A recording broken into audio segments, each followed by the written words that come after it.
अखिलेश यादव के छोटे भाई प्रतीक यादव का निधन। 38 साल की उम्र में ली अंतिम सांस। लखनऊ के अस्पताल में चल रहा था इलाज।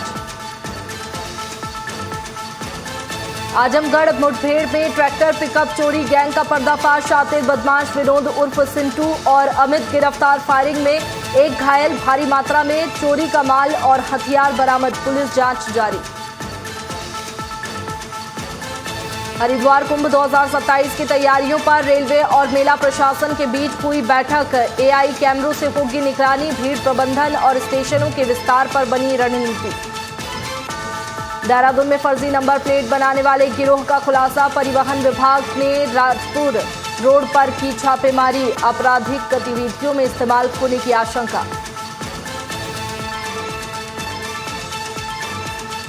उत्तराखंड में चारधाम यात्रा के बीच 12 से 13 मई के लिए मौसम विभाग का ऑरेंज अलर्ट। तेज बारिश, ओलावृष्टि और तेज हवाओं को लेकर प्रशासन सतर्क। सीएम धामी ने की व्यवस्थाओं की समीक्षा। चंपावत में जनता मिलन कार्यक्रम में पहुंची 49 शिकायतें। पेंशन, पेयजल, बिजली और साइबर अपराध समेत मिली कई शिकायतें। डीएम ने अधिकारियों को दिए निस्तारण के निर्देश।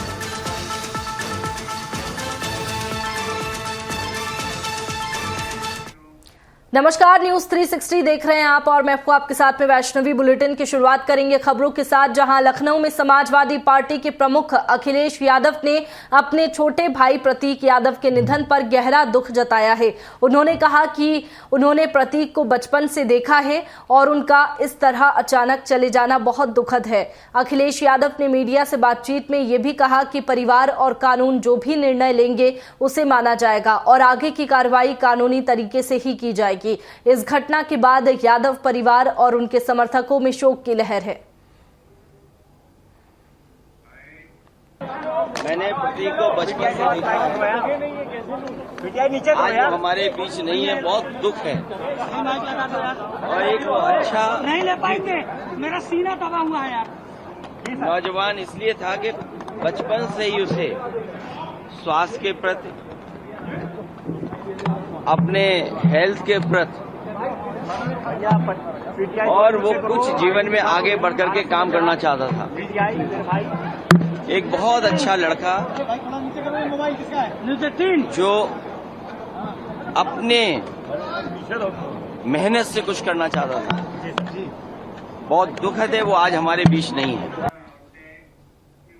लखनऊ में प्रतीक यादव से जुड़ा सोशल मीडिया विवाद इन दिनों चर्चा में है। जनवरी 2026 में उनके इंस्टाग्राम अकाउंट से पत्नी अपर्णा यादव को लेकर कई निजी और विवादित पोस्ट शेयर किए गए थे, जिनमें तलाक और मानसिक तनाव जैसी बातें लिखी गई थी।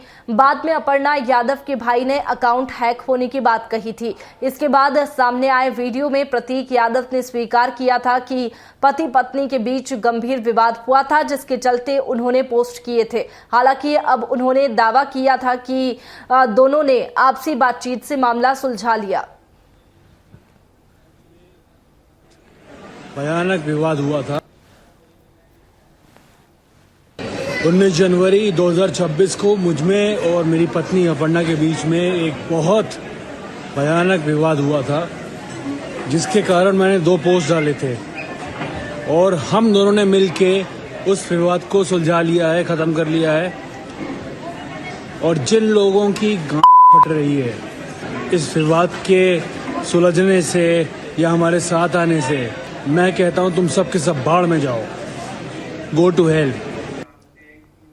आजमगढ़ में तरवा थाना पुलिस और एसओजी टीम को बड़ी सफलता मिली है। मुठभेड़ के दौरान ट्रैक्टर पिकअप चोरी गैंग का शातिर बदमाश विनोद उर्फ सिंटू गोली लगने के बाद गिरफ्तार कर लिया गया, जबकि उसका साथी अमित उर्फ धासु भी पुलिस के हत्थे चढ़ गया। पुलिस के मुताबिक घेराबंदी के दौरान बदमाशों ने फायरिंग की। जवाबी कार्रवाई में एक आरोपी के पैर में गोली लगी। मौके से चोरी का ट्रैक्टर, पिकअप, अनाज की बोरियां, नकदी और तमंचा कारतूस बरामद किए गए हैं। गिरफ्तार बदमाशों पर कई जिलों में दर्जनों मुकदमे दर्ज है और पुलिस अब इनके अन्य साथियों की तलाश में जुटी है। एक अपराधी जिसका नाम विनोद उर्फ सिंटू पुत्र महेंद्र निवासी मीरापुर बहरियाबाद जनपद गाजीपुर, जिसके बाएं पैर में गोली लगी, जबकि दूसरा अभियुक्त अमित कुमार सनाप श्रीवंश बाड़ोपुर निवासी भुड़बुड़ा गाजीपुर, गिरफ्तार हुआ है। इनके पास से चोरी का ट्रैक्टर, चोरी की पिकअप और थाना देवगांव में चोरी किए हुए 6 कुंटल गेहूं जो उस पिकअप पे लदे हुए बरामद हुए हैं। दोनों के पास से करीब 4500 रुपए बरामद हुए हैं। घायल अभियुक्त को उपचार हेतु सदर हॉस्पिटल एडमिट कराया गया है। अयोध्या के दिलकुशा कॉलोनी में देर रात उस वक्त अफरा तफरी मच गई जब संदिग्ध हालत में 3 वाहनों में आग लग गई। पुलिस के मुताबिक नशे की हालत में एक किशोर ने मोहल्ले में खड़ी गाड़ियों को निशाना बनाकर आग लगा दी। घटना में एक कार और बाइक बुरी तरह जल गई, जबकि स्कूटी भी क्षतिग्रस्त हुई है। सीसीटीवी फुटेज में एक नाबालिग लड़का आग लगाते दिखाई देने के बाद पुलिस ने उसे हिरासत में ले लिया। फिलहाल पुलिस मामले की जांच कर रही है और आगे की कार्रवाई में जुटी है। कोतवाली नगर जनपद अयोध्या में आज प्रातःकाल एक सूचना प्राप्त हुई कि चौकी चौक के अंतर्गत 3 से 4 गाड़ियों में आंशिक रूप से किसी व्यक्ति ने आग लगा दिया है, जिस सूचना पर तहरीर प्राप्त करके आवश्यक विधिक कार्रवाई की जा रही है। हरदोई में दहेज लालच का चौंकाने वाला मामला सामने आया है, जहां ब्रेजा कार और 15 लाख रुपए की मांग पूरी न होने पर शादी तोड़ने का आरोप लगा है। पीड़ित परिवार का कहना है कि सेना में तैनात युवक सुनील और उसके परिजनों ने शादी से ठीक पहले अतिरिक्त दहेज की मांग रख दी। मांग पूरी न होने पर बारात लाने से इनकार कर दिया गया। मामले में महिला थाना पुलिस ने दहेज प्रतिषेध अधिनियम के तहत मुकदमा दर्ज कर जांच शुरू कर दी है। वहीं पीड़ित परिवार ने एसपी से आरोपियों की जल्द गिरफ्तारी और सख्त कार्रवाई की मांग की है।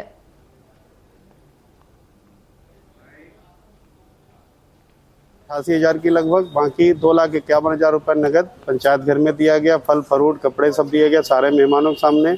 29 अप्रैल को शादी होना निश्चित हुई थी। उसके लिए दहेज, टेंट और हलवाई सारा बुक हो चुका था। 15 लाख रुपए कैश हमें कहीं मिल रहा है। अगर इतना दे पाओ तो शादी करेंगे, नहीं तो नहीं करेंगे। इतना सुनते ही पूरा परिवार जो है खलबली मच गए, परेशान हो गए। उनसे मान मनोवल की गई, घर पे जाके पैर छुए गए, खुशामद की गई, किसी बात पे तैयार नहीं हुए। उधम सिंह नगर के जशपुर में पुलिस ने ऑपरेशन प्रहार के तहत बड़ी कार्रवाई करते हुए एक नशा तस्कर को गिरफ्तार किया है। पुलिस गश्त के दौरान मोहल्ला पट्टी चौहान निवासी मोहम्मद नाजीम को 10.95 ग्राम स्मैक के साथ में दबोचा गया। आरोपी के खिलाफ एनडीपीएस एक्ट के तहत मुकदमा दर्ज कर लिया गया है। पुलिस का कहना है कि जिले में नशा तस्करों के खिलाफ अभियान लगातार जारी रहेगा। गिरफ्तार आरोपी को न्यायालय में पेश कर आगे की कार्रवाई शुरू कर दी गई है।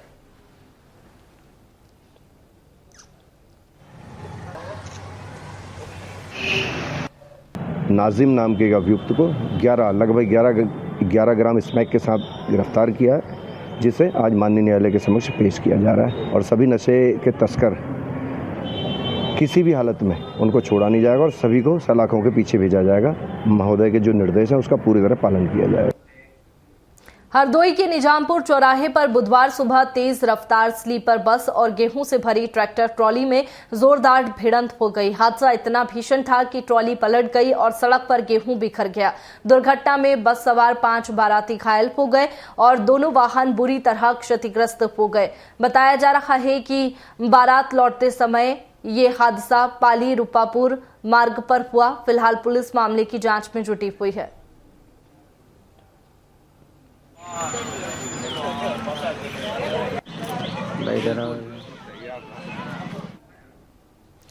ऋषिकेश के एम्स में ट्रॉमा केयर, अंगदान और नर्सिंग उत्कृष्टता कार्यक्रम में राज्यपाल गुरमीत सिंह शामिल हुए। अंगदान करने वालों समेत उनके परिजनों और स्वास्थ्य कर्मियों को सम्मानित कर उन्होंने सशक्त स्वास्थ्य सेवाओं पर जोर दिया। राज्यपाल गुरमीत सिंह ने कहा कि ट्रॉमा सेंटर, ट्रॉमा केयर, अंगदान और नर्सिंग मानवता की सेवा के मजबूत स्तंभ है। नर्सिंग करुणा और समर्पण का प्रतीक है, जो मरीजों के भरोसे और सहारे के बीच की कड़ी है। ट्रॉमा केयर में गोल्डन आवर अहम है और पर्वतीय उत्तराखंड में समय पर इलाज जीवन बचाने के लिए जरूरी है। राज्यपाल गुरमीत सिंह ने अंगदान को सर्वोच्च दान बताते हुए लोगों से जागरूक होने की अपील की।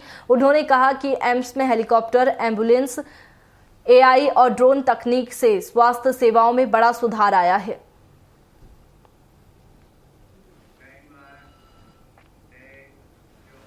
उत्तराखंड के मुख्यमंत्री पुष्कर सिंह धामी ने असम के गुवाहाटी पहुंचे, जहां उन्होंने प्रसिद्ध कामाख्या देवी मंदिर में दर्शन कर पूजा अर्चना की। मुख्यमंत्री पुष्कर सिंह धामी ने कहा कि 51 शक्तिपीठों में से एक कामाख्या देवी मंदिर में दर्शन करने का सौभाग्य मिला है। मां कामाख्या में से प्रदेशवासियों की सुख, समृद्धि और उत्तम स्वास्थ्य के साथ साथ देवभूमि उत्तराखंड की प्रगति, विकास और खुशहाली की प्रार्थना की है।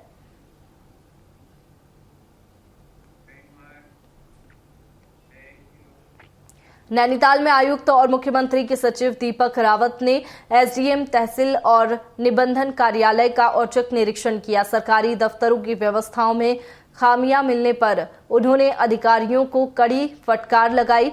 आयुक्त दीपक रावत ने लंबित राजस्व प्रकरणों की समीक्षा करने पर पता चला कि कई मामले 15 से 20 साल से लंबित है। अधिकारियों को उन्होंने प्रकरणों के जल्द निस्तारण और साप्ताहिक सुनवाई तय करने के निर्देश दिए। कुछ कर्मचारियों की लापरवाही बरतने और अभिलेखों का सही रखरखाव नहीं करने पर उन्होंने कारण बताओ नोटिस और प्रतिकूल प्रविष्टि देने के लिए कहा है। और इसके साथ ही आयुक्त दीपक रावत ने बताया कि सब रजिस्ट्रार कार्यालय में दस्तावेजों के रखरखाव में अनियमितताएं मिली है। आयुक्त ने साफ कहा कि जनता से जुड़े मामलों में लापरवाही बर्दाश्त नहीं की जाएगी। यह है कि जो 176 के बंटवारे के मामले हैं, इसमें पूर्व में निर्देश मैंने दिए थे कि ऐसे मामले जहां पे कि प्रारंभिक डिप्री बनने के आदेश हो चुके हैं, लेकिन उसके बावजूद भी लेखपाल उसको नहीं बना रहे हैं, पटवारी नहीं बना रहे हैं, उनको चिन्हित करने की बात की गई थी। तो आज मैंने देखा ऐसे कुछ मामले हैं जिसमें कि उसके बावजूद भी, निर्देशों के बावजूद भी कुर्रे नहीं बने हैं। तो इसमें एसडीएम से कहा गया है कि ऐसे जो कर्मचारी हैं उनको एक शो कॉज देके इनके विरुद्ध अनुशासनिक कार्रवाई करी जाए।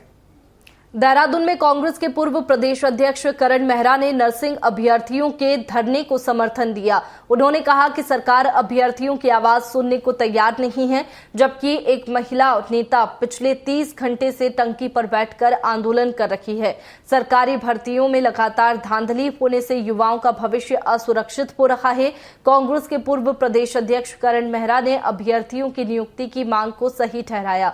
ऋषिकेश एम्स समेत अन्य विभागों में भर्ती प्रक्रिया पर सवाल उठाते हुए उन्होंने कहा कि एक ही राज्य के बड़ी संख्या में लोगों की नियुक्ति होने पर संदेह होता है। कांग्रेस सड़कों से लेकर सदन तक युवाओं के हक में लड़ाई लड़ेगी। वहीं भाजपा ने कांग्रेस पर पलटवार करते हुए कहा कि सत्ता में आने की बेचैनी में कांग्रेस नए नए हथकंडे अपना रही है। जी, आप भली बात देख रहे हैं, इस प्रदेश की जनता भी देख रही है कि कांग्रेस किस प्रकार जो है रोज नए नए हथकंडे अपना रही है, रोज नए नए प्रयास कर रही है। किसी भी प्रकार से जो है जनता को भड़काया जाए, उसका राजनीतिक लाभ लेने की कोशिश कर रही है। क्योंकि उत्तराखंड में कांग्रेस हाशिए पर है, कांग्रेस का कोई जो है पूछने वाला नहीं है। तिलक राज बेहड़ का प्रकरण देख लीजिए, उनका बेटा किस प्रकार जो है खुद पर हमला करवाता है।